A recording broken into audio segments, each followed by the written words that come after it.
Boa noite, amigos do céu. Coisa boa estar aqui com vocês, hein? Que coisa, mais uma vez estamos aqui reunidos, né? Deixa eu entrar aqui já no Facebook para dar boa noite a todo mundo. Deixa eu ver quem.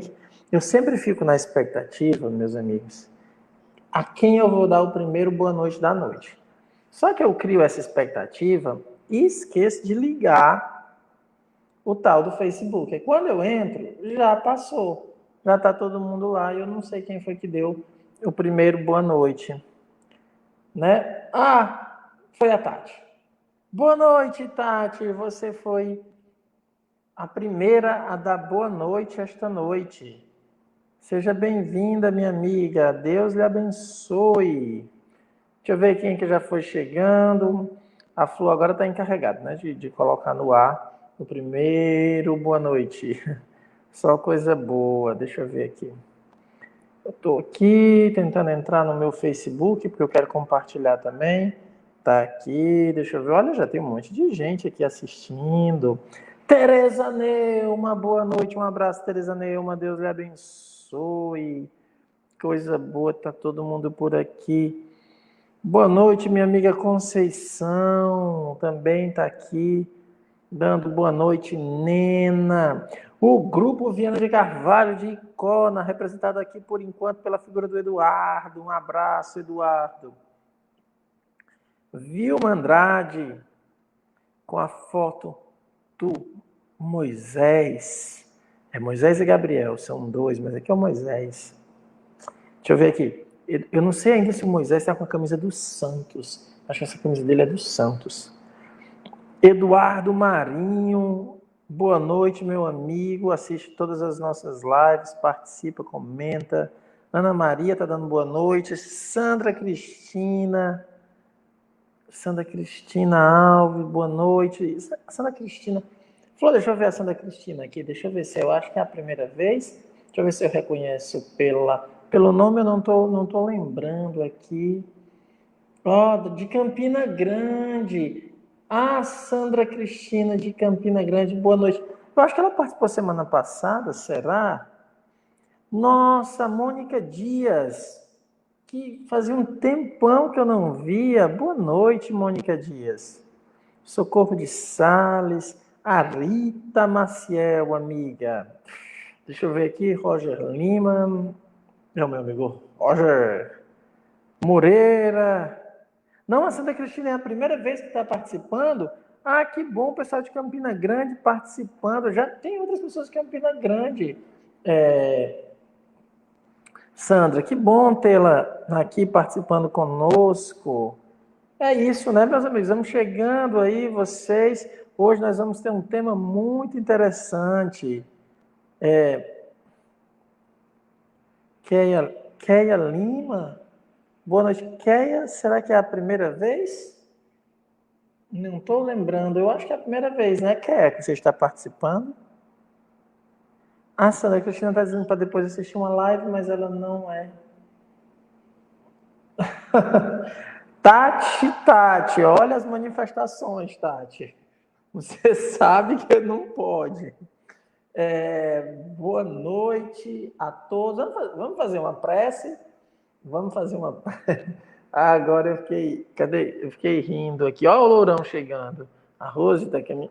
Ah, é do Juventus. Obrigado, viu? Mas porque daqui parecia do Santos. Mas é da Juve. Deve ser fã do Cristiano Ronaldo, né? Esse pessoal que gosta do Cristiano Ronaldo. Um abraço para o Moisés. Coisa boa. Deixa eu ver aqui. Deixa eu tentar já abrir aqui o texto dessa noite. Esse mês nós vamos ter um estudo maravilhoso. Vocês não sabem como vai ser legal o estudo desse mês, meus amigos. Nós vamos falar sobre um espírito que a gente adora, que é o espírito do gastrônomo. Estou só tentando abrir aqui já o texto antes de fazer a prece. Vocês vão conhecer. Segunda vez, Keia? Que bom. Então vamos fechar nossos olhos para que a gente possa fazer uma prece. Essa é uma prece simples, Ah, é aquela do Parnaíba. Ah, lembrei da foto. Até eu falei do Delta, né? Perguntei se tinha um grupo espírita lá. Você colocou o nome do grupo espírita. Agora eu não me lembro o nome do grupo espírita, mas é bem legal o nome daquele grupo espírita. Depois você coloca aí de novo, tá bom? Vamos lá, fechar os nossos olhos para a gente fazer uma prece. Bondoso Deus, Senhor da vida, obrigado, Pai, pela oportunidade que nos concede de estarmos reunidos em Teu nome. Rogamos a Allan Kardec, que preside a estes estudos, aos nossos anjos da guarda, aos espíritos protetores, e esta noite, aos espíritos familiares em especial, que estejam aqui conosco para nos inspirar, para que possamos, do texto que iremos ler, retirar aquilo que iremos utilizar para o nosso progresso moral. Em nome de Jesus, nosso modelo e guia, em nome de Deus, damos por iniciado o estudo desta noite. Que assim seja. Vamos lá, pessoal. Hoje vai ter só uma perseverança no bem. É isso. Grupo Espírita Perseverança no Bem. Hoje nós temos aqui só uma convidada, mas é uma grande convidada. Flor, por favor, que a nossa convidada possa estar aqui conosco. Oi, boa noite. Oi, Cícero, boa noite. Que bom. Meu ventilador tá atrapalhando, tá? Não, né? Não, é porque ele é quase um pouco. helicóptero. Coisa boa. Você acredita que alguns minutos antes de começar, oi Pedro, abraço, tinha centenas de milhares de gatos miando aqui. Eu disse, a Clícia, só pode. Os gatos estavam todos aqui na minha porta, miando. Eu disse assim, olha, eu queria te dizer que vocês estão no lugar errado. A casa onde acolhe os gatos é do outro lado da live, não é aqui, mas é a Clícia.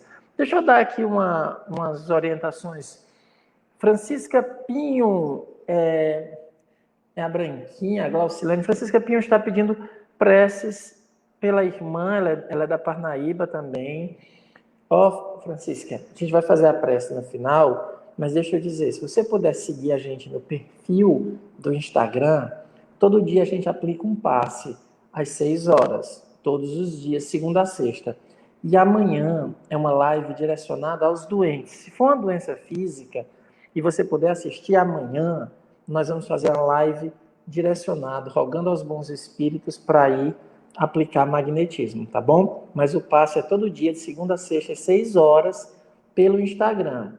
Agora, se for uma doença da alma, uma tristeza, uma depressão, no sábado, a gente está fazendo essa live direcionada para esse público, tá bom? 19h30. Mas a gente vai fazer a prece no final. Só estou orientando porque, como nas quartas-feiras é os dias dos estudos, aí algumas pessoas às vezes ficam esperando a prece, a aplicação do magnetismo, e não é nesse estudo, mas tem a prece. Eu só estou lhe avisando para a gente fazer o tratamento espiritual para a sua irmã. Um abraço, pessoal da Parnaíba. A Laura está aqui. Eu acho que a Laura é a segunda vez que está participando. A Ana Kleber está pedindo prece. Vamos fazer preces, viu, Ana Kleber? Amanhã às 8 horas eu vou colocar no grupo do tratamento espiritual. Você pode passar essa mensagem, Ana Kleber, para a Ana, que amanhã às 8 horas a gente vai fazer a prece por você. Olha, minha amiga Sueli. Hoje eu vou estar no bem, depois daqui dessa live, vou fazer uma conversa lá com algumas pessoas do bem, né? Vai ser bem, bem bom. O bem é sempre legal. Vamos começar. Hoje nosso texto é bem interessante, eu acho que vai ajudar todo mundo. Aqueles que ainda não compartilharam, eu não compartilhei, olha só. Eu estou te dando tempo aí, Clícia, para tu compartilhar na tua lista. Já compartilhei. Né? Meu Deus. A Eleni aí já é da sua lista, não é? Que tá aí.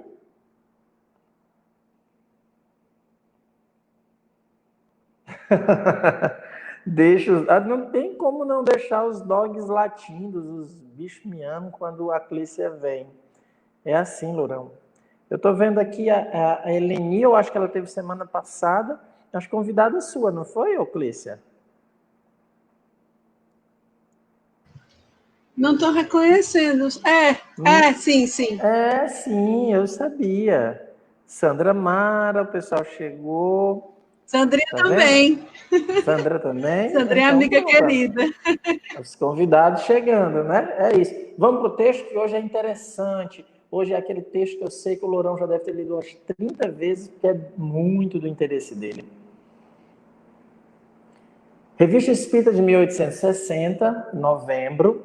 Relações afetuosas dos espíritos. Por que os espíritos vêm na nossa casa? O que é que eles estão querendo dizer? Por que é que eles têm afeto? E às vezes a gente pensa que eles estão querendo nos assustar. Imagina, eles querem nos ajudar e a gente com medo dos bichinhos. Os espíritos não fazem mal a ninguém. Quem faz são sempre os encarnados. Não, eles perturbam. Eu tenho que confessar, alguns perturbam mesmo, é verdade. Mas é porque a gente se deixa perturbar. Mas vamos deixar o Kardec explicar essa história. Clícia, eu vou lendo aqui, aí a gente vai comentando, tá bom? Vocês já podem começar a fazer perguntas, façam perguntas para a Clícia, né? Ela está aqui para dar o parecer dela sobre esse texto. Relações afetuosas dos espíritos. Comentários sobre o ditado espontâneo publicado na revista do mês de outubro de 1860, sob o título O Despertar do Espírito. Eu queria até avisar aos amigos que esse aqui é um exemplo de análise de uma comunicação. Vocês que vão fazer parte do curso de formação mediúnica do CEAL no ano de 2021, um dos critérios, uma das questões que se aprende no curso é algo até um pouco, digamos assim, impactante para quem não está acostumado, é o exame das comunicações, é a análise das comunicações. A própria Clícia sabe disso, que do rigor das análises, dos exames. A Clícia, quando eu a conheci, ela já fazia um trabalho de exame das comunicações, mas ainda não tinha uma metodologia. E ela mesmo, que já estava acostumada com o exame, ficou assim, porque viu que... Mas como ela já examinava, ela foi super aberta, só os parâmetros que ela começou a perceber, que é um pouco diferente. E aqui a gente vai ver um exame de comunicação que o Kardec está fazendo. O Kardec aqui está fazendo uma análise de uma comunicação recebida. É esse tipo de análise que nós fazemos nas comunicações que chegam até nós. E as pessoas sempre me pedem isso, né, Clícia? Critério, faz um estudo sobre como analisa a comunicação. É o que as pessoas mais me perguntam. Como é que analisa a comunicação? E não tem uma fórmula, não tem uma coisa assim, primeiro olha isso, porque tem o elemento da subjetividade do espírito, mas tem a objetividade do texto escrito. Dá um trabalho, mas não tem um critério. A gente vai usando exemplos, né? Você queria falar sobre isso já, Clícia? Eu queria só dizer assim, como você falou, quando eu cheguei no CEAL, foi que eu vim realmente praticar análise em grupo, né? Porque até então eu analisava muito tateando assim no escuro, embora já tivesse lido algumas coisas de Kardec. E eu acho que só aprende a analisar fazendo. Isso. Não tem outro jeito. Você pode até conhecer, enfim, a teoria espírita como um todo, mas a prática da análise precisa ser vivenciada para que você aprenda de fato a analisar. Exatamente, muito bem. Queria dizer que vocês estão hoje o nosso grupo, dia de quarta-feira, ele é dividido. Nesse momento, na outra sala aqui do lado, a Ana está coordenando a formação mediúnica. E aqui nós estamos fazendo o estudo da revista espírita. Quando acontece isso, o número de participantes sempre diminui, porque são duas salas. E hoje o público está muito grande aqui. Muito obrigado a vocês todos, muita gente novata que está assistindo. Espero que seja útil esse estudo. Então, vamos lá. Diz Allan Kardec. Ele vai analisar comentário sobre o ditado espontâneo publicado na revista do mês de outubro de 1860, sob o título O Despertar do Espírito. São geralmente admiradas as belas comunicações do Espírito que assina Georges. Mas, em razão mesmo da superioridade que esse espírito dá provas, várias pessoas viram com surpresa o que diz em sua comunicação o despertar do espírito, a propósito das relações de além-túmulo. Ali se lê o seguinte. Aqui nós vamos ler o trecho da comunicação dada pelo espírito. E Kardec depois vai analisar. Isso aqui é Georges. Georges fala o seguinte. A gente se despoja de todos os preconceitos terrenos. A verdade aparece em toda a sua luz. Nada atenua as faltas, nada oculta as virtudes. A gente vê a própria alma tão claramente quanto num espelho. A gente procura entre os espíritos os que foram conhecidos, porque o espírito se apavora no seu isolamento, mas eles passam sem se deterem. Não há comunicações amistosas entre os espíritos errantes. Até mesmo aqueles que se amaram não trocam sinais de reconhecimento. Essas formas diáfanas deslizam e não se fixam. As comunicações afetuosas são reservadas aos espíritos superiores.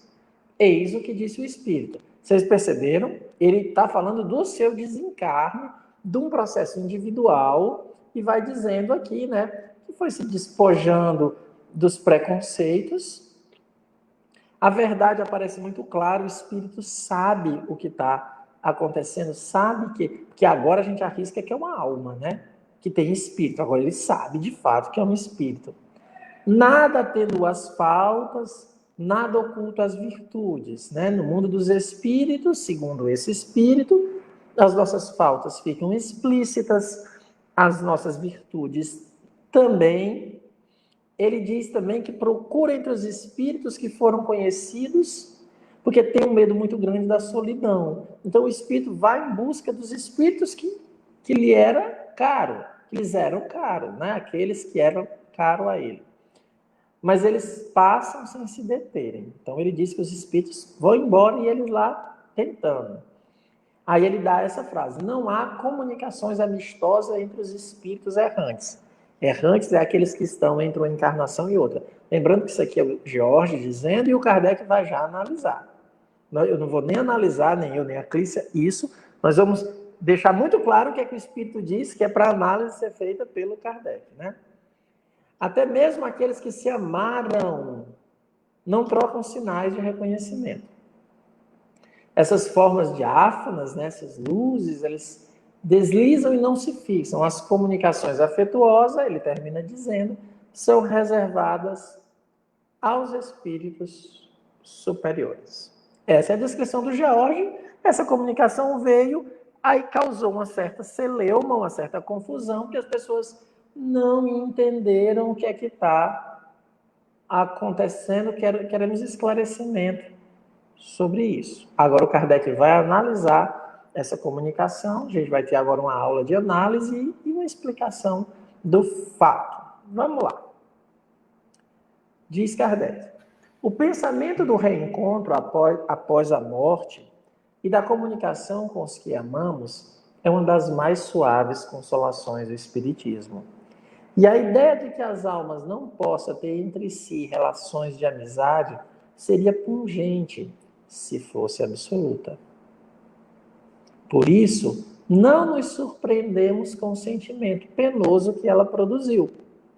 Se George tivesse sido um desses espíritos vulgares ou sistemáticos que externam suas próprias ideias sem se inquietarem com sua exatidão ou sua falsidade, não teríamos dado a menor importância.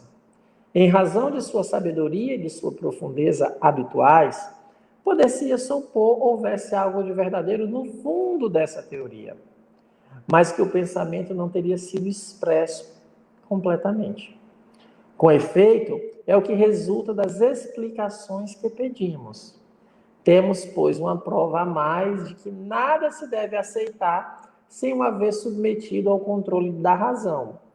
E aqui a razão e os fatos nos dizem que tal teoria não poderia ser absoluta. Vejamos o que está acontecendo. Kardec está dizendo assim, olha, essa teoria está meio estranha, mas temos um problema. O espírito é coerente em outras comunicações. O que foi que aconteceu? Antes da gente ficar debatendo em situações como essa, você chama o espírito de novo para perguntar a ele, olha, tá estranho, mas olha bem, era um espírito que dava comunicações boas. Por isso que Kardec está dizendo isso, porque se fosse um espírito sem nenhuma relevância, no sentido de ser um sistemático que defende as ideias próprias, o Kardec teria deixado passar. Então, ele vai pedir que o espírito explique o que foi que ocorreu. Clícia, antes da gente entrar na análise das palavras ditas, sobre esse processo aqui, já do Kardec, achou estranho, observou alguma coisa, resolveu chamar, o que você fala aí para o pessoal de casa que nos escuta? Bem, eu acho que a primeira coisa que a gente tem que prestar atenção é que Kardec tem uma certa intimidade com esse espírito de nome Georges, né? Isso significa o quê? O que, que a gente pode pressupor, né? É que esse espírito já tinha se comunicado outras vezes, né? E que Kardec tinha tido acesso ao pensamento desse espírito, né? E que, de acordo com as análises que ele fez, seriam ideias interessantes, superiores, né? E aí, essa é a primeira coisa que eu queria chamar a atenção. Logo no começo, quando ele fala que havia comunicações, né? No vocábulo espírita, comunicações são aquelas manifestações espíritas que há uma certa continuidade, para que haja uma troca entre o que o espírito fala, pensa, né, e tal, e os encarnados. Então, não dá para você conhecer um espírito com uma única manifestação. E é importante a gente pensar isso, né? Por isso que é importante o guardar das comunicações, das mensagens que a gente recebe, né, a análise, né, observar esse tipo de guardar esse tipo de material como material de estudo, né? Do mesmo jeito que a gente não conhece uma pessoa em uma única conversa, nós também não temos como conhecer os espíritos em um único diálogo, em uma única reunião. Então, este é o primeiro ponto que eu queria chamar a atenção, que às vezes a gente esquece. Parece que porque o espírito se comunicou uma vez já foi o suficiente, né? E aí, às vezes, nesse processo, a gente perde chances de bons aprendizados, tá? Outra coisa é que Kardec vai estranhar, né, essa fala que parece absolutizar um estado de consciência do espírito pós a morte, né?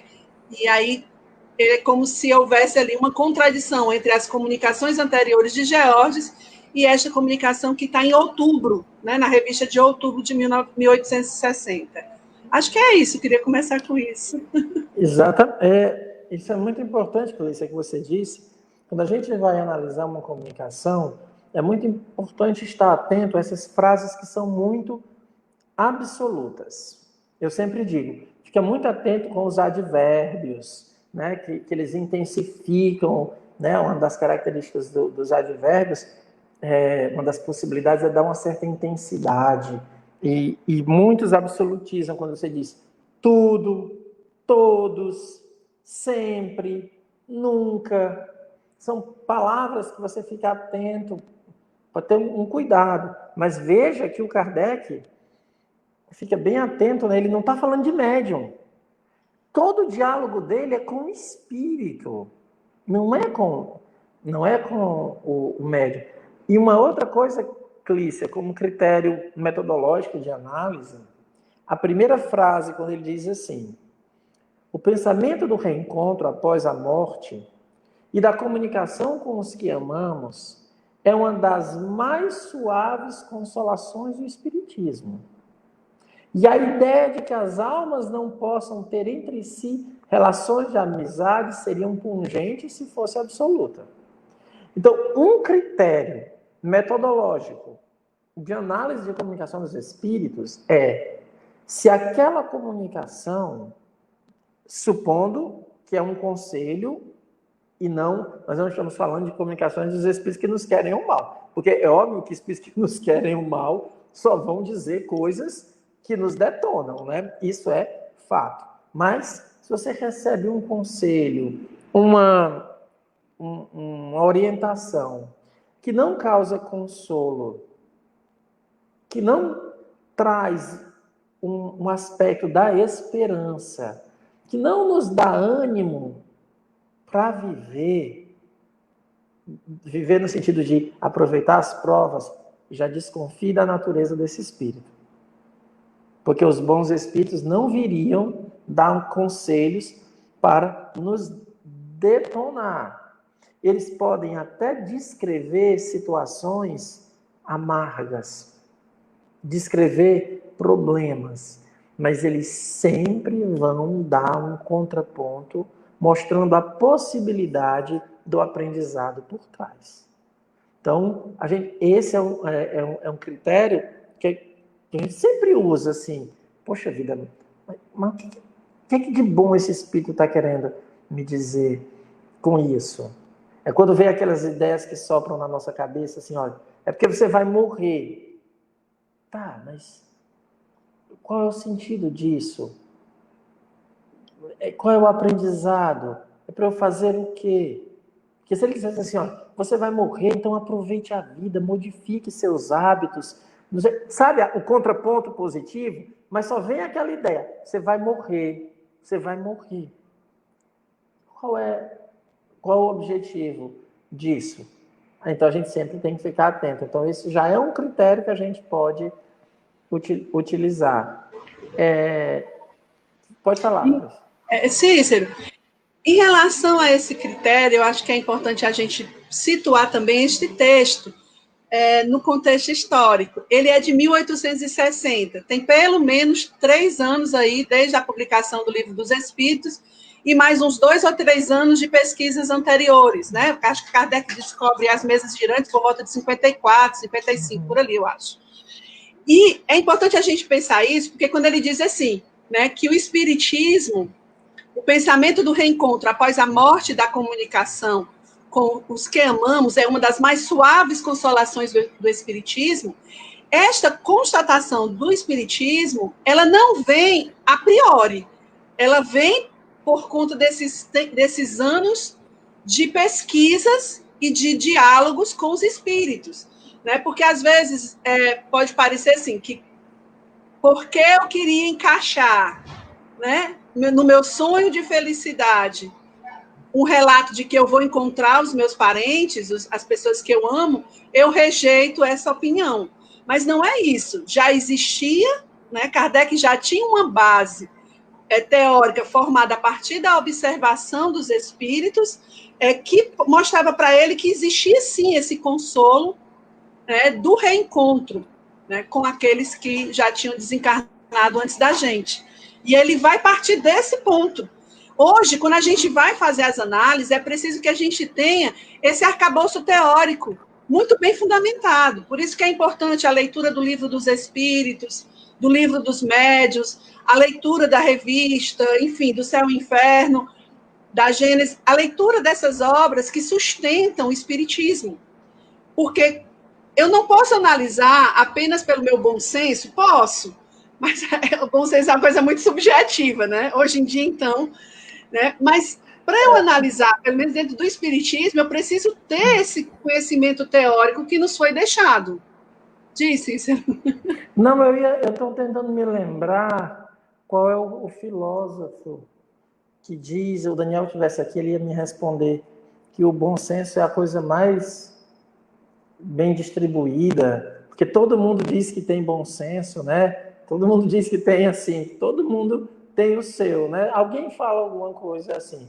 Isso é muito importante. A gente nunca, o Kardec vai dizer, nós nunca somos bons juízes em causa própria, né? Em causa própria a gente não é nunca bom juiz.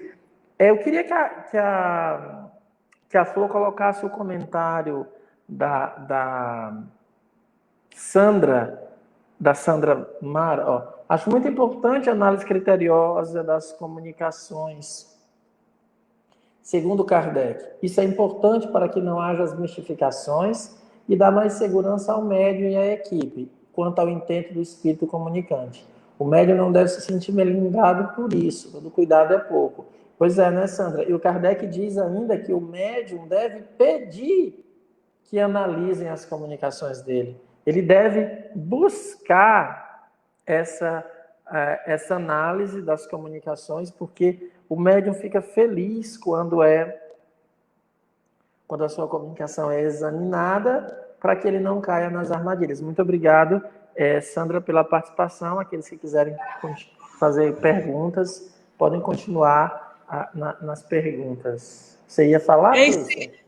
Ia dizer que é importante que o médium tenha, né, um terceiro olhar sobre as comunicações que ele recebe, mas é importante também que ele próprio saiba analisar as comunicações que ele recebe. Sim, né? A primeira, vamos dizer, o primeiro leitor, se for uma psicografia, ou o primeiro ouvinte, se for uma psicofonia, é o próprio médium, né, no processo de análise. Né? Ele tem que ter essa condição de manter, ao mesmo tempo, a criticidade, né, diante do que ele recebe, das comunicações que ele recebe, e também, vamos dizer assim, a humildade, né, de perceber as falhas, inclusive a sua presença nas comunicações. Né? O que tem nele que atrai, por exemplo, espíritos imperfeitos. Né? Eu acho interessante que quando o médium recebe uma comunicação boa, tá tudo certo, ele quase nem pensa muito sobre o que ele tem que fez atrair aquela comunicação, ou se foi a circunstância do ambiente, porque não tinha outro médium e faz tu mesmo, que fez aquela comunicação vir. Né? Ele quase não pensa. E quando a comunicação é ruim, parece que ele pensa menos ainda. É verdade. Né? Há uma certa rejeição, né, daquela comunicação, tipo, não é minha, então não tenho nada a ver com isso. E tem, né? Nós temos a ver, porque existe aí a lei da atração, né? A gente anda aí próximo com aqueles que são simpáticos a nós. Tanto quando a gente está encarnado, como também com os desencarnados. Com certeza. A Mônica respondeu a pergunta. Eu estava na dúvida se era o Descartes, eu imaginava que fosse, mas eu não estou na dúvida na frase, se ele fala do bom senso ou é da razão. Eu estava na dúvida, eu fiquei assim, mas obrigado, Mônica. Mas a ideia é essa, né? Todo mundo acha que tem razão. Porque o Descartes ele vai criar tipo uma metodologia, como é que para que a gente possa refletir. É uma introspecção, uma análise. Contam as pessoas, tem muita gente que acha que o pensamento de Descartes é muito parecido com o do Santo Agostinho. Alguns já cogitam, será que é uma encarnação? Porque, meu Deus do céu, isso é que é um auxílio. Mônica, muito obrigado. Participe mais vezes, Mônica. O bom senso é a coisa mais bem distribuída do mundo. Todos pensamos tê-lo em tal medida que até os mais difíceis de se contentar nas outras coisas não costumam desejar mais bom senso do que tem. Perfeito, olha o René Descartes. Todo mundo ele vai procurar justamente um critério que não seja seu para refletir, para o processo reflexivo. Mas essa relação entre René Descartes e Agostinho eu vou deixar para uma outra época, porque desde que o Orão disse que a gente está igual um TCC, só citando autores que devem ser lidos, e eu estou tentando construir uma pauta de leituras para bem entender o Espiritismo, para fazer esse diálogo, e aí eu já escolhi um caminho, Agostinho, Platão, Agostinho, e aí depois Rousseau. Aí eu vou parar com esses três, porque isso é muita leitura para uma encarnação, mas eu vou ler isso, mas o Descartes também cabe no seu modo de pensar. Mas vamos para frente. Obrigado. Eu queria registrar que tem um pessoal nas salas que ficam assistindo, às vezes a gente não fala, porque eles estão assistindo na minha sala, né?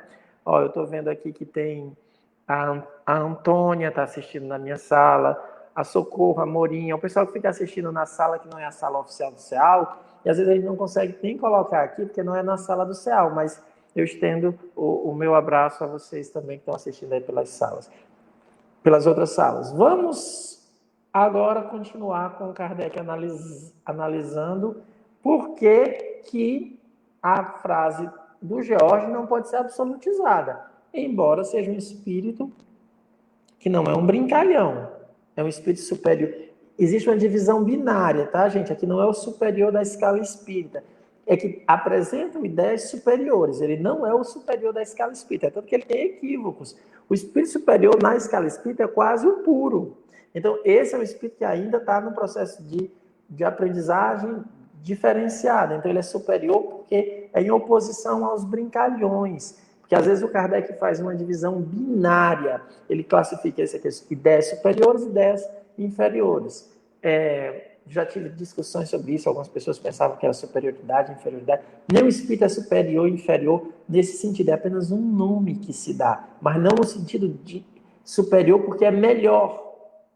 Isso aí é nosso orgulho que vai criando essas coisas, porque se a gente não tivesse um orgulho envolvido, as palavras não teriam esse peso. É sempre pelo processo do aprendizagem. Por exemplo, a Flor domina muito bem essa tecnologia das lives, ela que faz o CEAL ficar aqui, coloca cartaz, faz tudo, ela é superior nisso. Não é uma questão moral, porque somos todos filhos de Deus, estão dados como igual. Mas só que aí o orgulho nosso faz com que qualquer palavra como essa parece que é melhor em essência. Em essência são todos iguais. Mas vamos ouvir Kardec, que é o melhor caminho. Diz Kardec: se o isolamento fosse uma propriedade inerente à erraticidade, tal estado seria um verdadeiro suplício, tanto mais penoso quanto pode prolongar-se por muitos séculos.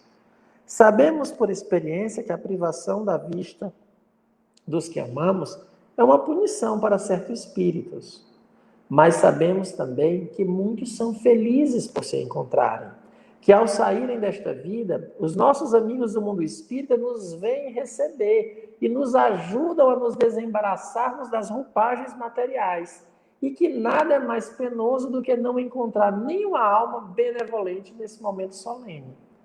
Esta consoladora doutrina seria uma quimera? Não, não é possível, porque não é apenas o resultado de um ensino, são as próprias almas felizes ou sofredoras que vêm descrever a situação. Sabemos que os espíritos se reúnem e se entendem para agirem de comum acordo, com mais força em certas ocasiões, tanto para o mal quanto para o bem. Que os espíritos são, sem os necessários conhecimentos para responder às perguntas que lhes são dirigidas, podem ser assistidos por espíritos mais esclarecidos, que estes têm por missão ajudar com seus conselhos o adiantamento dos espíritos mais atrasados, que os espíritos inferiores agem sob o impulso de outros espíritos, dos quais são instrumentos, que recebem ordens, proibições ou permissões. Circunstâncias essas que não ocorreriam se os espíritos ficassem entregues a si mesmos. O simples bom senso nos diz, pois, que a situação de que se falou é relativa e não absoluta, que pode verificar-se para alguns em dadas circunstâncias, mas não poderia ser geral, porque, do contrário, seria o maior obstáculo ao progresso do espírito, e por isto mesmo não seria conforme a justiça de Deus, nem a sua bondade. Evidentemente, o espírito de George só encarou uma fase da erraticidade, na qual, para melhor dizer, restringiu a acepção do termo errante a uma certa categoria de espíritos, em vez de aplicá-la, como nós o fazemos, indistintamente a todos os espíritos não encarnados. Eu vou ler... então vamos comentar isso e depois a gente faz o comentário dos outros dois parágrafos. O que a gente está vendo aqui é que o Kardec está rebatendo, mostrando a impossibilidade de tornar absoluto e observando como Georges agiu. O que você poderia falar sobre essa parte, Patrícia? Bem, primeiro é interessante a gente observar, né, que Kardec, quando ele vai discordar, né, dessa possibilidade de que todos os espíritos errantes ficariam isolados, né, sem poder entrar em comunicação, inclusive, com seus entes queridos, né, com os espíritos afins a ele, é importante a gente dizer que Kardec já tem, lá no Livro dos Espíritos, né, algumas questões esclarecidas pelos Espíritos sobre esse momento em que nós voltamos à vida espiritual, né, e esse momento da perturbação do espírito após a morte, né? Então, ele parte dessa ideia, né, em que, inclusive, os espíritos dizem que é muito comum, logo após o desencarne, a gente ter acesso, os espíritos amigos, né, os familiares, estarem ali, vamos dizer, nos recebendo, nos recepcionando. Eu acho que é como se a gente voltasse de viagem, estivesse chegando e o pessoal estivesse ali nos esperando. Mas, ao mesmo tempo, os espíritos nos dizem que esse estado, esse momento após o desencarne, né, e também o estado de perturbação que todos, de algum modo, passam, tem muito a ver com a maneira como nós vivemos aqui, né? Quanto mais a gente fez o esforço de viver no bem, de tentar se melhorar, né?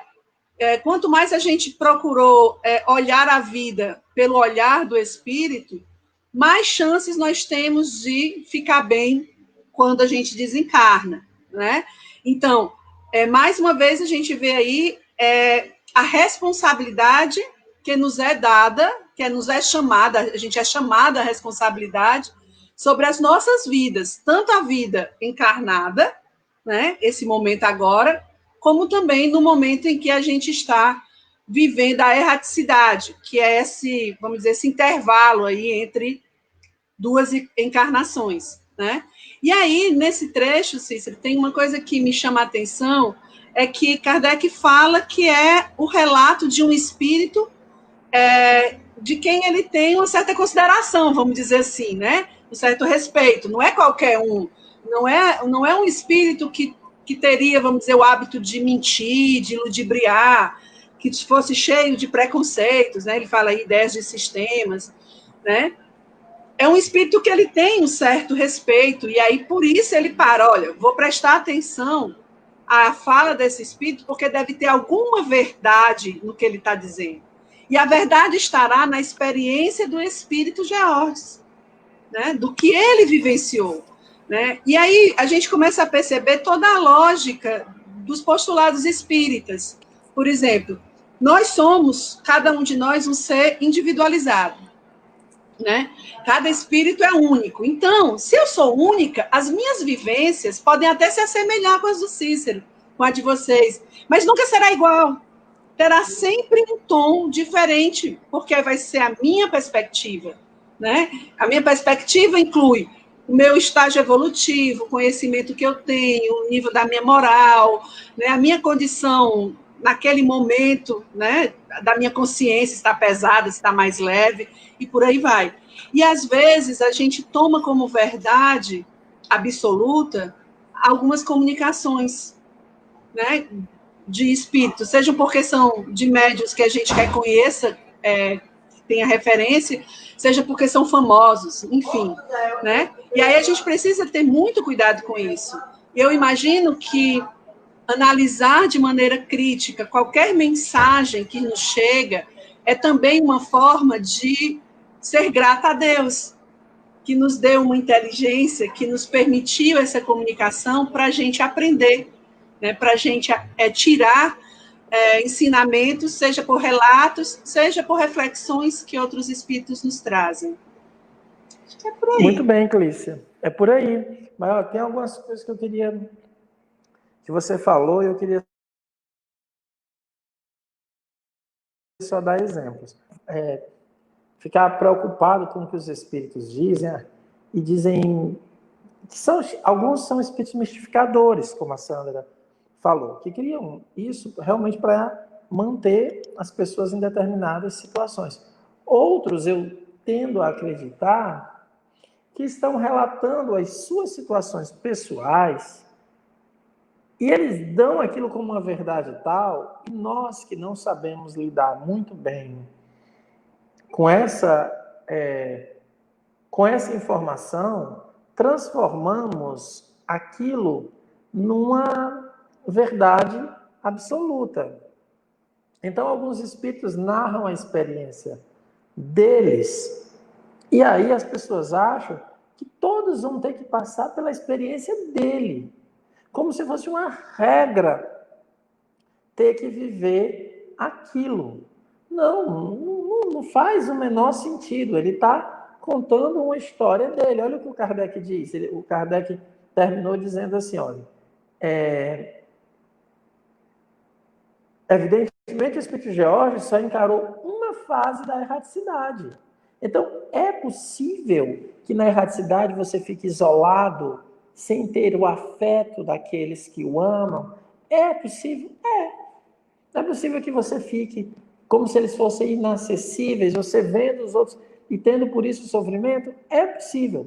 Mas isso não é uma regra que pode ser absolutizada. Né? Todos vão passar por isso? Não. Então, quando a gente recebe uma comunicação, quando você pega um livro e aquele livro narra a experiência de um espírito, aquilo ali pode ser a experiência daquele espírito. Ele está vivendo aquilo. A gente não precisa transformar aquilo em uma regra para todo mundo, porque isso pode causar grandes problemas. Um caso bem comum de ser analisado é a situação de suicidas, que as pessoas tendem a acreditar que todo suicida está na mesma situação. E não está. Basta ler O Céu e o Inferno, os depoimentos dos suicidas, nenhuma situação ali se repete. Nenhuma situação se repete. Tem as várias possibilidades, mas nenhuma situação se repete. Então, cabe a gente perceber que a situação é individual. Agora, quando você olha de fora, eu vou dar um exemplo. Aqui, Cleiton, se eu te passar a palavra, aí você pode até comentar um pouco até sobre o exemplo. Ó. A gente está aqui e eu não sei qual é o ponto da cidade em Fortaleza, que talvez tenha essa situação, mas eu creio que ali na Praça do Dragão do Mar, não é como aquela Cracolândia que é mostrada em São Paulo. Em São Paulo parece que tem uma quantidade maior, mas aquela Praça do Dragão do Mar eu já observei a última vez que eu fui lá. A última vez que eu fui lá foi uma peça maravilhosa da Flor, que estava sensacional, a peça sensacional, viva o teatro cearense, né, Flor? E a Flor estava sensacional na peça, e a gente saiu um pouco tarde, aí eu falei, viva o teatro cearense, a Clícia caiu. A Flor estava sensacional na peça, a peça era sensacional, e eu fiquei vendo, observando, e ali estava uma região bem complicada, né? Mas vamos pensar aquela situação da Cracolândia em São Paulo, que a gente vê nos vídeos, né? Se tiver alguém de São Paulo aí, o pessoal sabe, a gente fica vendo assim, né? Quando você vê ali de longe, que foi filmado pela TV, parece que todos são iguais. Mas quando você vai contar a história, cada um tem sua história, cada um está ali por um motivo, cada um é diferente. Não é todo mundo igual. A gente pode analisar de maneira assim, Cracolândia, o que fazer com isso, mas é porque é tão particular que a gente teria que trabalhar com cada pessoa. Mas há medidas que são gerais. É óbvio que há medidas que são gerais, mas para que haja uma solução, você vai precisar trabalhar com o indivíduo, não vai ter fórmula como alguns políticos querem nos colocar, apresentar como se fosse uma fórmula geral, uma solução para uma situação que é do indivíduo. Então eu estou falando isso. Falou, pode colocar aí, viu? Você está dizendo muito obrigado, porque você estava joia mesmo, né? Então, pode colocar aí. Então, a gente nunca pode tomar isso que é o todo, né? Essa visão meio de fora e colocar como um todo. Não é assim. As experiências são individuais. Mas, repito, quando a gente vai trabalhar, você tem que colocar, trabalhar com um conjunto, porque senão você não consegue nem criar uma educação. É como isso, ó. Ideal era o que seria uma educação? Um professor para cada aluno. Mas ele não consegue essa estrutura. Graças a Deus que Deus deu um anjo para cada um, porque aí o anjo cuida de cada um. Vamos, Clícia, algum comentário sobre isso? Tenho. Primeiro sobre os anjos, né? Deus realmente deu um para cada um, ou seja, ele sabe que fez cada um de nós diferente. Né? O meu anjo, por exemplo, ele é mega paciente com o meu ser humano. Mas, enfim. Graças a Deus. O que eu queria dizer, Cícero, é que existem, claro, entre nós aspectos que são semelhantes. Afinal, todos nós somos humanos, né? Todos nós somos espíritos. Então, existem, claro, vamos dizer assim, dramas existenciais similares, né? A questão de aprender a amar é um desafio para todos nós. Só que cada um vai vivenciar esse desafio de uma forma própria. Né? Como também lidar com a raiva, com a mágoa, né? Com o rancor, enfim. Existem, claro, sentimentos, digamos assim, que são sentimentos humanos. Né? Tanto é que a gente tem aí os arquétipos que meio que norteiam alguns pensamentos na ciência, na filosofia e também na nossa vida cotidiana. Né? Para que arquétipo melhor do que a figura materna, né? Da mãe, que está presente até nos órfãos, né? Até na orfandade a gente tem a ausência dessa mãe, a gente tem aí um imaginário do amor materno. Um imaginário que reflete relações concretas. Mas nem todas as mães amam da mesma forma, nem todas as mães, né, são cuidadosas, nem todas as mães são responsáveis, né? Mas existe aí um imaginário. E aí a gente precisa ter muito cuidado, nós espíritas, quando a gente vai olhar o mundo dos espíritos, porque existem esses elementos semelhantes, existe na nossa cultura uma certa padronização, né? Tentando padronizar tudo, massificar tudo, todo mundo é igual na escola, todo mundo é igual no trabalho, igual no sentido de tirar essa individualidade, não igual em direitos, apesar de a lei ser, né? E aí, às vezes, essa cultura que está no nosso cotidiano reflete na maneira que a gente pensa. Se perceber como indivíduo é muito difícil. Porque quando eu me observo e eu percebo que eu sou um sujeito, que eu tenho, portanto, uma certa autonomia sobre o caminhar da minha vida, é quase que automático vir também a responsabilidade sobre este caminhar. Né? Então, quando a gente fala, o que é que isso tem a ver com a análise dos espíritos? Tem tudo a ver. Porque se eu me percebo sujeito, eu vou perceber o espírito um sujeito também. Né? Se eu me percebo um indivíduo, eu vou perceber esse espírito indivíduo. Por quê? Porque eu já sei que a minha alma é um espírito, né, que está encarnado, e quando eu morrer, eu vou estar lá, enfim, vivenciando as questões da minha consciência. Né? Isso. Vou dar um exemplo de uma certa generalização que a gente não encontra no Kardec e que nos ajuda muito a entender. É quando a gente chama todos os espíritos sofredores. Não é não, gente. Em Kardec não é não. Só é sofredor para Kardec os espíritos que nos pedem prece. Porque pedir prece indica que ele tem uma angústia e ele quer uma ajuda. Os espíritos que não pedem prece, ele chama de espíritos endurecidos. Se for no mal, lógico, né? Ele chama de espírito endurecido. Tem os espíritos que querem escrever, querem falar, mas não quer prece. Não quer. E ele não trata esse espírito que não, como ele só classifica como sofredor, isso. Aí a gente já quer ajudar espírito que não quer ser ajudado. Isso é uma ousadia que nós inventamos. Isso é uma ousadia que nós inventamos e parece assim, que você, quando está fazendo isso, está faltando com a caridade. Faltando com a caridade. Não, você até ora pelo espírito, mas assim, o espírito não quer... Não, o espírito está bem naquela situação é porque o sofrimento a gente sabe que vai ser colhido lá na frente, mas naquele momento, com as escolhas que ele fez, por mais equivocada que seja, ele está feliz com aquilo. Porque foi ele que fez, o orgulho dele está satisfeito, então está bem.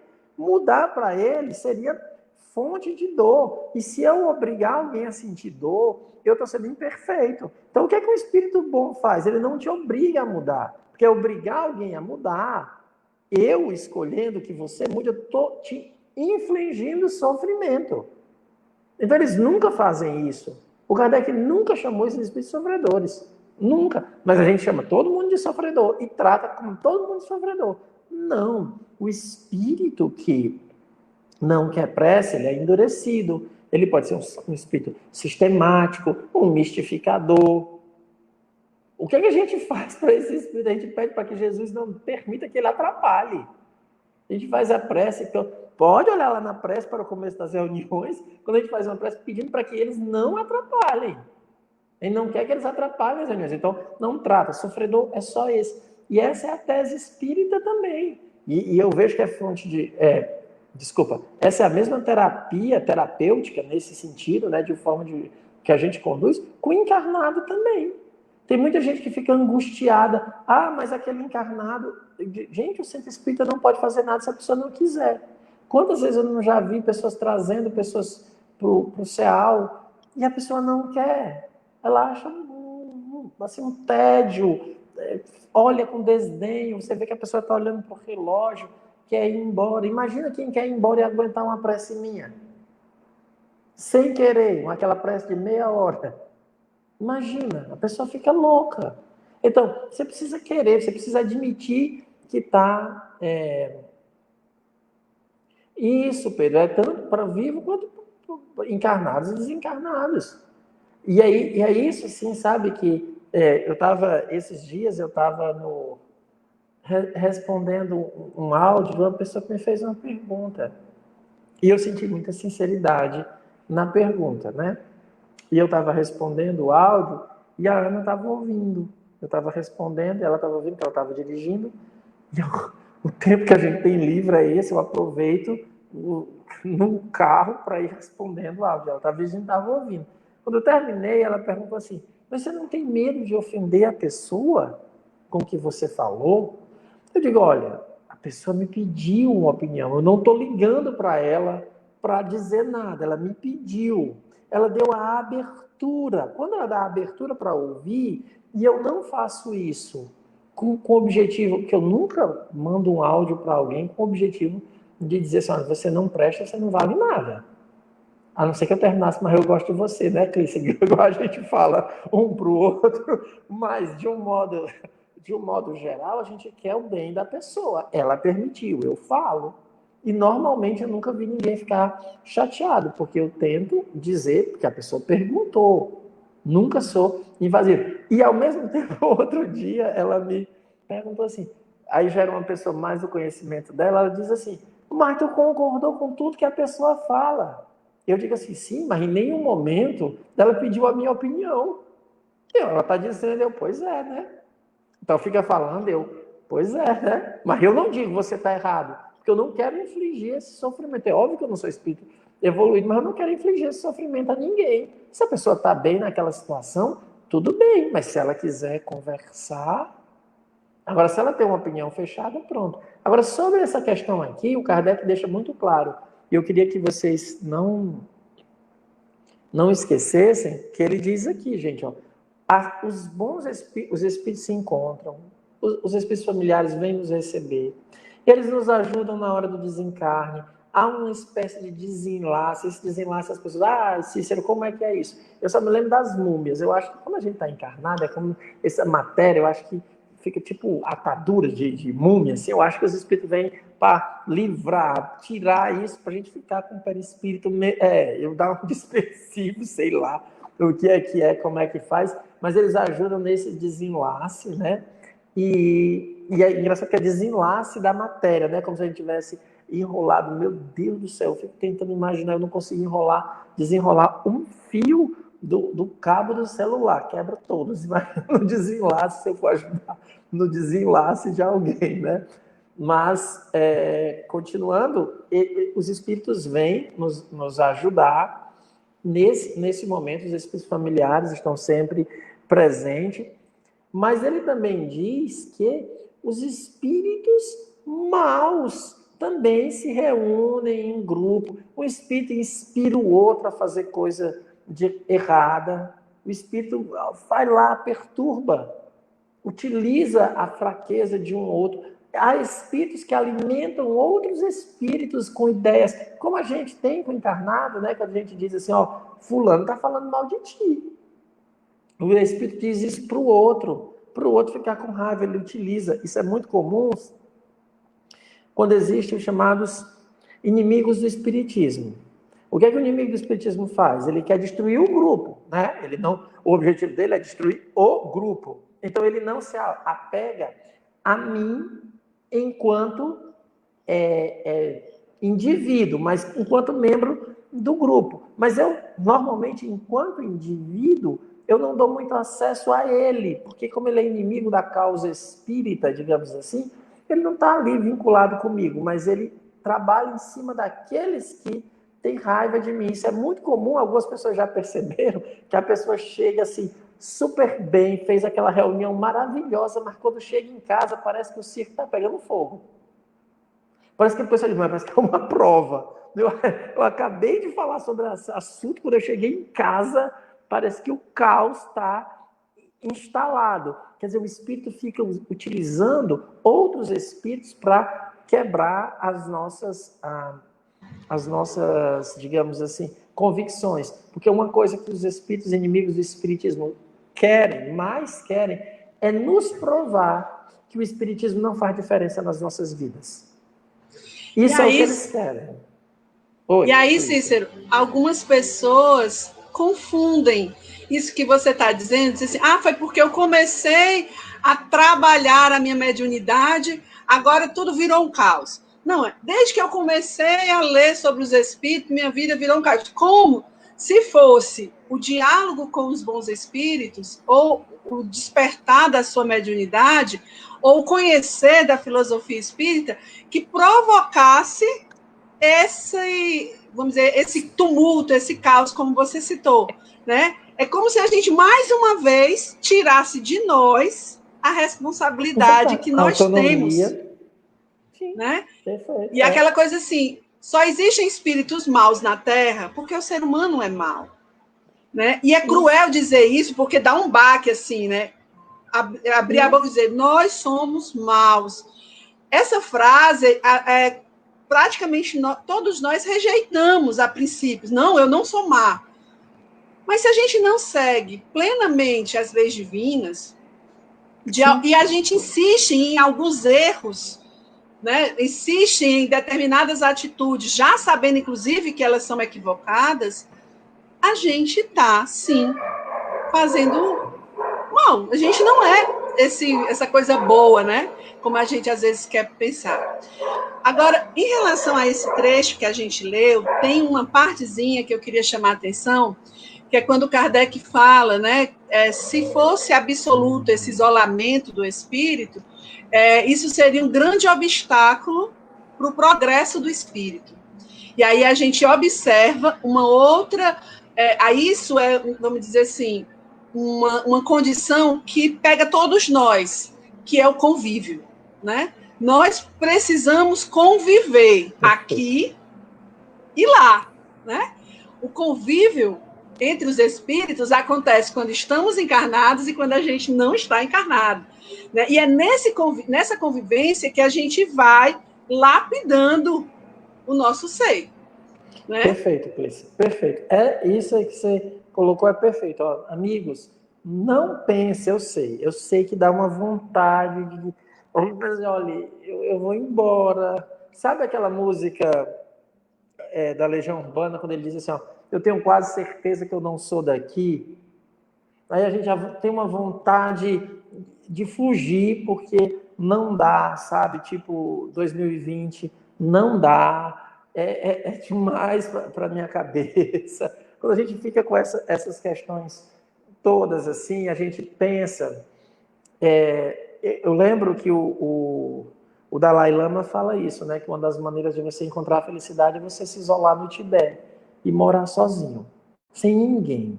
Sem ninguém. Porque se você estiver sem ninguém, você não tem conflito. Por quê? Porque o seu ego vai estar sempre satisfeito. Porque você não vai ter que dividir nada com ninguém. Você não vai ter que compartilhar. Vai ser sempre do jeito que você quiser. Você vai brigar com a natureza. Eu lembro que tem um filme maravilhoso chamado Primavera, Verão, Outono, Inverno, Primavera, que conta, é um filme budista, que fala sobre as 4 estações e como você tem que aprender a... Depois você briga com a natureza, né? Porque não tem nada para você reclamar e a cidade está quente. Aí está chovendo, está fazendo sol demais, não tem nada, né? Então, é uma saída, mas ele diz que é inviável. E a gente sabe mesmo, por quê? Porque a gente só progride, só há progresso no contato com as pessoas. Então, sempre observe isso.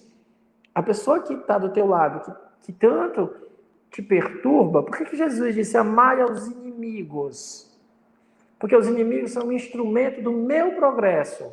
Porque se eles me afetam ainda, se eles me perturbam, é porque eu ainda não tenho controle sobre as minhas paixões. Eu não tenho um controle sobre mim. Então, por isso que a gente tem que... Eu sei que eu estou fazendo a proposta dos santos, né? Porque isso é o tratado, essa é a beatitude, que é quando o outro te diz alguma coisa e nada te afeta, mas isso é ser pleno espírito, é você ter domínio das suas paixões e saber que o que o outro te faz, o que o outro te diz, o que o outro não te diz, o que o outro não faz, é uma escolha dele. E aí a gente tem que perceber se a gente vai optar pela compaixão, pela misericórdia, se a gente vai ter coragem de um dia pronunciar as palavras de Jesus: Pai, perdoai-os, eles não sabem o que fazem. Porque a gente vai ter que sempre pronunciar essa frase quando está no planeta de provas e expiações, se quiser sair daqui com o mínimo de tranquilidade. Porque senão a gente vai ter que dizer assim: Pai, eles sabem o que fazem, eles não prestam, mata eles tudinho. Aí a gente vai ter que ter dito que Deus fez alguma coisa errada. Ninguém é errado, ninguém está errado. A gente só não sabe o que faz. Ah, mas ele sabe, ele é mau, ele fez porque ele quis. Ele ainda não sabe as consequências do mal e quanto sofrimento um dia ele vai ter por conta dessas escolhas que ele está escolhendo. Por isso que Jesus diz: Pai, perdoai-os, eles não sabem o que fazem. Clícia, vamos ler os 2 últimos parágrafos? Tem muitas colocações aqui que a gente ainda precisa comentar, o pessoal tá falando aqui. Vamos lá. Pode acontecer, portanto, que 2 seres que se amaram não troquem sinais de reconhecimento, que nem mesmo se possam ver e falar, se for uma punição para um deles. Por outro lado, com os espíritos se reúne conforme a ordem hierárquica. 2 seres que se amaram na Terra podem pertencer a ordens muito diferentes e por isso mesmo ficarem separados, até que o menos adiantado alcance o grau do outro. Tal privação pode ser assim uma consequência da expiação e das provas terrestres. A nós cabe agir de modo a não merecê-la. A felicidade dos espíritos é relativa à sua elevação. Essa felicidade só é completa para os espíritos depurados, cuja felicidade consiste principalmente no amor que os une. Isto se concebe e é de toda justiça, porque se despojaram de todo egoísmo e de toda influência material, porque somente neles ela é pura, sem segunda intenção e coisa alguma a perturba. Daí se segue que suas comunicações devem ser, por isto mesmo, mais afetuosas e mais expansivas do que entre os espíritos ainda sob o império das paixões terrenas. É preciso daí concluir que os espíritos errantes não são forçosamente privados, mas podem ser privados de tais comunicações se tal for a punição a eles imposta. Como diz George em outra passagem, esta privação momentânea lhes dá mais ardor para atingirem o momento em que as provas realizadas lhe devolverão o objeto de sua afeição. Portanto, essa privação não é o estado normal dos espíritos errantes, mas uma expiação para os que a mereceram. Uma das 1001 vicissitudes que nos esperam na outra vida, quando tivermos desmerecido nesta. Clícia, suas observações sobre esses 2 parágrafos? Cícera, eu queria fazer uma observação sobre uma expressão que Kardec diz aí, que ele fala que os espíritos se unem conforme a ordem hierárquica, né? Ele diz assim, os espíritos se reúnem conforme a ordem hierárquica. Eu queria parar só nessa frasezinha, né? Talvez motivada por um debate que eu participei ontem, que eu ouvia de um estudioso espírita, né? Que o espiritismo precisa ser revisto porque há uma hierarquia e uma relação de poder muito complicada aí, que é apresentada por Allan Kardec. E aí eu quero chamar a atenção que quando Kardec fala em hierarquia, ele não está falando nas relações de poder que nós conhecemos aqui. Quando aquele que é superior, para permanecer superior, precisa manter o outro inferior, né? E aquele que é inferior, para conseguir ser superior, precisa baixar aquele que está acima dele. Essa hierarquia baseada nas relações de poder, baseada na relação egoísta, ela é típica nossa, de espíritos imperfeitos. O termo utilizado na doutrina espírita é muito mais didático e serve, vamos dizer assim, para exemplificar os níveis distintos do progresso de cada um de nós. Isso é tão claro, certo? É tão fácil se observar isso, né? Que é só você pensar assim, a sua evolução, o seu progresso espiritual, melhor dizendo, pode acontecer, para ele acontecer, ele está submetido ao progresso de alguém? A resposta é não. Você pode ser ajudado nesse processo. Mas a tua evolução, inclusive, ajuda alguém, porque você vai ajudar aquele que ainda não evoluiu tanto. E alguém te ajuda. E aí é importante a gente chamar a atenção disso, porque quando ele fala aí que a gente se reúne conforme a ordem hierárquica, ele está falando sobre a simpatia entre os espíritos, sobre os níveis distintos de progressos, né? Todos nós um dia seremos anjos, já lá diz inclusive a música, né? Diz também lá no Livro dos Espíritos, mas a música famosa aí entre a gente. E aí é importante a gente perceber isso, porque se a gente não olha, não lê a doutrina, né, a partir dos conceitos que a doutrina também nos apresenta, a gente vai deturpar muita coisa, né? Então, quando eu penso em espírito superior e espírito inferior, é porque então existe uma hierarquia e um poder. Não é assim que funciona, tá? Então, essa é a primeira chamada que eu precisava fazer aqui. O Kardec, ele sempre faz isso. Ele pega as palavras que as pessoas possam entender. As pessoas andam cometendo um negócio que em história a gente chama de anacronismo, que é analisar um conceito do passado pelo um conceito atual. Você pegar faz o seu olhar, você tem conceitos agora e analisa todo o passado com conceitos atuais. É negar que haja progresso. É óbvio que para quem é materialista não pode ter progresso, então ele até consegue fazer isso, porque não há progresso. Matéria não progride. O progresso é uma escolha moral, só um espiritualista acredita em progresso, porque acredita em melhoramento. Não tem isso, né? Mas eu acho estranho quando é um conceito espírita. Quando é espírita. No espiritismo há hierarquia, porque há graus diferentes. Mas qual grau é esse? É o moral. É o grau moral. Existem espíritos que são melhores do que nós. Mas olha como... Eu acho que as pessoas não estão lendo, né, a doutrina, não estão pensando, refletindo com cuidado. Eu entendo que a gente tem esse momento de luta que a gente está passando assim, no mundo, onde as pessoas estão fervilhando as lutas, e aí o pessoal está jogando para todos os aspectos. A questão, o espírito, o único elemento diferenciador é o aspecto moral. Só existe o progresso moral. A única hierarquia é moral. Então, o que é que o espírito moralmente superior a nós sente em relação a nós? Ele está aqui, o espírito superior chegou. Como é que ele chega em relação a mim e a Clícia? Se estivermos errados, com compaixão. ele é humilde, ele não se acha melhor. Ele não se acha. É tanto que a gente nunca Inclusive porque vai... ele já tem a virtude, né? Porque ele já tem essa virtude. Se ele se Ele tem a achar melhor, virtude. ele já não é. Ele não é, embora ele seja. Embora ele seja. Mas ele nunca vai chegar sentindo-se, dizendo-se melhor, olhando para nós. Isso é tão impressionante que a gente tem que criar uma palavra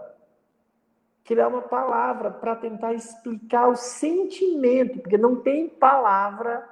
A gente usa compaixão, que eles têm compaixão de nós.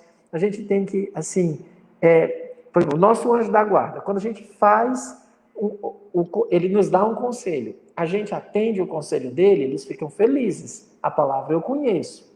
Mas quando eu não atendo, obviamente que entre nós se eu dou um conselho à Clícia, a Clícia me atende, eu fico feliz, ela se deu bem, ela ouviu, tá. Quando a Clícia não atende e acaba quebrando a cara, eu fico infeliz, é um sentimento que eu sinto. Mas isso me entristece. O espírito bom não pode ter esse sentimento. Vê como a gente não tem nenhuma palavra, mas ele tem alguma coisa contra, que não é a felicidade. Que não é a felicidade, né? Mas não é a nossa tristeza. É um outro tipo desses sentimentos. Então, só para que a gente perceba que o grau hierárquico, a hierarquia é puramente moral e não é causa de distinção, como é em nossa, assim, né? Onde, veja, é só ler o Evangelho, quando já lá nos primeiros capítulos, creio eu que há muitas moradas na casa, desculpa, é o terceiro capítulo. Eu não vim destruir a lei, meu reino não é deste mundo, onde a rainha se manifesta e fala da verdadeira realeza. Ali fica mostrado que a hierarquia do ponto de vista moral não é isso. E aí a gente também fica vendo isso. Nem o espírito vai se mostrar melhor. A gente tem que ter muito cuidado com essas atualizações, se a gente entender o conceito. É só do ponto de vista moral. E o verdadeiramente moral, ele nunca se acha melhor do que ninguém. Ele tem compaixão e pede para nos ajudar. Eles desejam nos ajudar. Quando o Espírito, aqui nesse texto, ele fala, às vezes a gente tem que passar por essas privações. Às vezes nós não temos que ficar do lado da pessoa amada, porque às vezes a gente ainda não progrediu, ela já evoluiu mais. Quando você está no mundo dos espíritos, você sabe que não pode estar ao lado daquela pessoa, mesmo querendo o bem. Por quê? Porque ela precisa refletir sobre os atos dela, desejar progredir. Quando a gente está encarnado, a gente força a barra, né? E eu estou falando isso, às vezes, uma mãe que força a barra, quer estar do lado. Olha, uma coisa que se mãe pudesse fazer, mas Deus é tão bom que não faz. Mãe diz assim, se eu pudesse, eu sofria no lugar do meu filho. Eu trazia a doença dele para mim, eu trazia a dor dele para mim. Isso é um sentimento de mãe, mas Deus é tão bom que não permite. Por quê? Porque a doença do filho, a prova do filho é do filho. É o caminho dele progredir. Então, a dor daquela pessoa é o caminho dela progredir. Ou é o sinal de que aquele não é o caminho, digamos, para melhorar, né? Porque a dor nunca é um caminho. A dor é um sinal. Assim, olha, tem alguma coisa que não está bem, porque o único caminho é a felicidade. O único caminho é o amor. A dor não é caminho. A gente discutiu isso sábado, não foi, Clícia? Dor não é caminho. Dor é sinal de que alguma coisa não está bem e que eu preciso voltar para ser feliz. Eu tenho uma dor na alma. É porque eu ainda não estou bem comigo mesmo. Eu preciso voltar a estar bem comigo para que eu possa ter um caminho pleno, porque a gente só foi destinado à felicidade. A gente só foi destinado à felicidade. Então, são sinais que acontecem para serem interpretados. Eu até gosto muito daquela metáfora que eu acho que o pessoal atribui ao Rubens Alves, não tenho certeza, que são dois momentos. Ele diz assim, se você quiser ajudar uma borboleta a sair do casulo, e você for lá abrir o casulo, né, digamos, com, sei lá, uma espátula, não, aquele bicho lá que faz corte, né? Se for abrir aquilo ali para ela sair logo, antes daquele tempo, ela morre.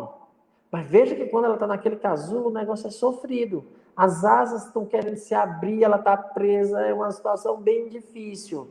Mas você não pode, tem que esperar o tempo dela se tornar a borboleta que ela vai ser. Aquela metáfora é linda, depois tem a metáfora da semente também, o sofrimento. Uma vez eu vi um vídeo que eu acho maravilhoso, nunca mais eu achei, já pedi para todo mundo procurar para mim, mas não mostra, que é o sofrimento de uma semente embaixo da terra para nascer. A pressão, e ela tem que empurrar toda aquela terra. Agora, se você colocar a semente muito em cima, aí eu queria facilitar a vida dela. Então, eu vou deixar a semente muito em cima, ela morre. Ela precisa daquele processo para se fortalecer. Então, a gente precisa olhar melhor a natureza e trazer para nós. Então, alguns têm essa privação, alguns espíritos, mas não é regra. E aqui ele diz, que é o que você falou, a felicidade dos espíritos é relativa à sua elevação. Você, que é uma pessoa elevada, Clícia, como é que a gente entende isso? A felicidade dos espíritos é relativa à sua elevação. Fale-nos da sua felicidade. Cícero, eu não uso nem salto para poder dizer que sou elevada, para você ver como a situação está difícil. Mas, assim, quando ele fala que a felicidade é conforme a elevação, né, eu vejo nesse finalzinho desse texto, Kardec aponta aí o conceito da verdadeira felicidade, né, que está numa relação direta com Deus, numa relação direta com fazer o bem, numa relação direta com se despojar da matéria, né? E é isso que a gente precisa também perceber que essa felicidade que a gente vai aprender, né, a gente ainda vai aprender a ser feliz, né, essa felicidade em Deus, como diz Agostinho, né, essa felicidade que nos faz se importar e amar o próximo, e assim ser feliz com esse amor, né? Eu amo o próximo simplesmente porque ele é o que ele é, né? Essa que é a grande sacada. Hoje o nosso amor ele ainda é muito condicionado, né?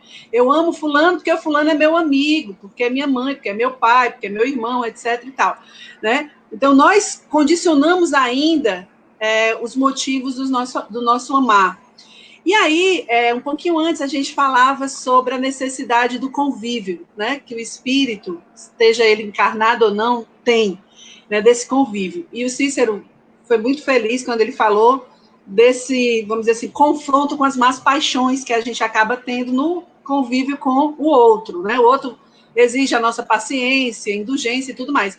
Mas no convívio com o outro também nos ensina a amar, né? Sem o outro, nós não conseguiríamos também exercitar o amor, porque a gente só teria a gente mesmo, né? Seria assim uma idolatria de si, né? E aí continuaria inflando o ego, né? E a gente não iria dessa forma conhecer realmente o verdadeiro amor, né? Então, a convivência entre a gente nos ajuda a amar, né? Nos ajuda a aprender a amar e, nesse processo, aprender a ser feliz, a alcançar essa felicidade. E aí é interessante porque ele coloca assim, né, que a gente se aproxima daqueles que nos são caros. E quando as nossas ordens de progresso estão diferentes, a gente pode ficar aí um tempo sem se ver. Mas isso também é passageiro. Isso também é momentâneo. E aí, para eu entender que isso é momentâneo, eu preciso entender que eu sou imortal. Porque é dentro da ideia, da constatação da minha imortalidade, é que eu consigo perceber que um século é um piscar de olhos, por exemplo, né? Um século contado na Terra. Se eu pensar em um século, cada dia, né, com suas 24 horas, ele vai ficar gigantesco, mas se eu pensá-lo dentro dessa perspectiva, né, que perde o tempo some, e aí eu vejo que essa solidão, digamos assim, esse isolamento que Georges cita, né, que atormenta o espírito que passa por isso, porque se ele traz esse relato, é bem possível que alguns passem por essa situação, é momentâneo. até para este espírito que tenha que vivenciar essa dor do isolamento. Ele vai vivenciar isso enquanto ele necessitar no processo de aprendizado dele. Como diz um amigo, se ainda dói, é porque eu ainda não aprendi. Com certeza, Clícia. Meus amigos, nós estamos aqui terminando esse texto de hoje, aprendendo a analisar a comunicação dos espíritos, aprendendo a perceber o método de Kardec de análise. É uma alegria poder estar com vocês, né? Esperamos que possam ter ajudado, que eles queiram participar do nosso processo de formação mediúnica. Ano que vem, que vai dar início no novo grupo, nós estaremos analisando mais textos. Semana que vem vai ser um estudo daqueles de abrir o apetite, porque nós vamos estudar a história do nosso amigo Baltazar. O Baltazar ele é muito citado no Ceará. Eu acho que ele só perde para o Santo Agostinho. No bem também. No bem também, né? Porque eu acho assim, dos espíritos, eu estou colocando Kardec como encarnado, eu acho que Santo Agostinho e depois Baltazar. Porque a gente sabe que o Baltazar era um espírito que gostava muito de comer e tinha um certo descontrole na alimentação. Nós vamos estudar sobre esse espírito semana que vem, com a participação novamente da Clícia, que está aqui conosco nos estudos. Muito obrigado, Clícia, pela presença. Deus lhe abençoe. Você pode ficar aqui para a prece, tá, Clícia? Depois, aí você sai, só para eu dar os avisos, ou se quiser até para ficar para ouvir os avisos, também não tem problema, porque quando tem muita gente é mais complicado, mas hoje estamos só uma dupla dá certo. Façamos a nossa prece de agradecimento. Bondoso Deus, nós te agradecemos pela oportunidade que tu nos concede de estarmos reunidos em teu nome. Agradecemos pela presença dos bons espíritos, em especial. Agradecemos a Allan Kardec por um texto tão esclarecedor. Agradecemos a Georges, que nos trouxe ensinamentos para as nossas reflexões. Rogamos aos nossos anjos da guarda que estejam conosco durante o nosso sono, que nos orientem, que nos dê os conselhos que necessitamos para a nossa transformação moral. Em nome de Jesus, nosso modelo e guia, em nome de Deus, damos por encerrados o estudo desta noite. Fica conosco, Pai, hoje e todo sempre. Que assim seja. É isso, meus amigos. O pessoal que está dando... o Baltazar, né? Todo mundo se identifica com o Baltazar, né? Socorro. Queria agradecer a participação do pessoal. Obrigado, Regina, tem assistido todos, Cida Gonçalves. Queria convidá-los para amanhã, o estudo das 20 horas, tá bom? Obrigado, Sandra, seja bem-vinda. Amanhã, às 20 horas, nós vamos ter um estudo maravilhoso sobre as leis morais e a aplicação do magnetismo. Abraço, Roger. Abraço. A todos vocês que queiram se aprofundar sobre o estudo das leis morais, amanhã, às 20 horas, vamos orar pelos doentes, tá certo? Sábado nós começamos um capítulo novo do Evangelho, aí é o tratamento espiritual. Neuza, eu ouvi a Neuza de paciência, obrigado, senhora, já daqui a pouco estou no bem, é de Neuza de Manaus. Neuza, eu vi seu relato, tá? Depois eu vou comentar, fiquei muito feliz, você vai melhorar. Neuza de paciência. Deixa eu ver aqui mais, o pessoal já está dando. Fernando Luiz, de Maricá, Rio de Janeiro. Coisa boa, Fernando Luiz. Que bom que você está aqui conosco. Deixa eu ver mais aqui. O Eduardo, o pessoal que está aqui. Obrigado a todo mundo que compartilhou. Olha aí, de Maricá, o pessoal está chegando. Obrigado a todos vocês que estão aqui conosco. Deixa eu ver aqui na sala. O pessoal aqui, deixa eu ver aqui quem está na sala. A Antônia, Socorro, o pessoal que está na minha sala aqui. Socorro Amorim está dando obrigado para a gente, para a Clícia. Obrigado, Antônia. Gente, é isso. Amanhã a gente se vê às 20 horas. Boa noite, Pedro. Um abraço. Amanhã às 20 horas a gente se vê. Participem da prece no Instagram, entre em contato. Boa noite, Clícia. Deus abençoe. Até a próxima semana, tá bom? Flor, os nossos comerciais.